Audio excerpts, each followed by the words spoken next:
Ето аз дишам, работя, живея и стихове пиша, тъй както умея. С живота подвежда се гледаме строго и боря се с него, доколкото мога. С живота сме в разпра, но ти не разбирай, че мразя живота. Напротив, дори да умирам, живота с грубите лапи челични, аз пак ще обичам. Да кажем, сега ме окачат въжето и питат: как? Искаш ли час да живееш?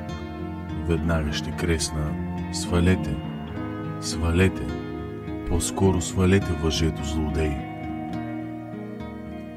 За него, живота, направил бих всичко. Летял бих с пробна машина в небето, бих влезнал в взривна ракета, самичък, бих търсил в простора далечна планета, но все пак ще чувствам приятния гъдел, да гледам как горе небето синее. Все пак ще чувствам приятния гъдел, че още живея, че още ще бъда. Но ето, да кажем, вие вземете колко пшеничено зърно от моята вера. Бих ревнал тогава, бих ревнал от болка, като ранена в сърцето пантера. Какво ще остане от мене тогава?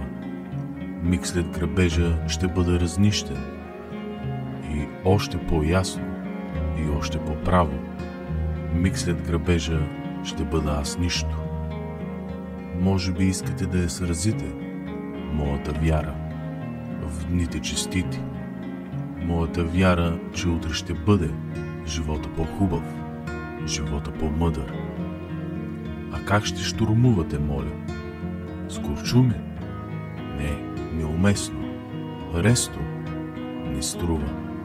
Тя е бронирана, здраво в гърдите, и бронебойни патрони за нея няма открити.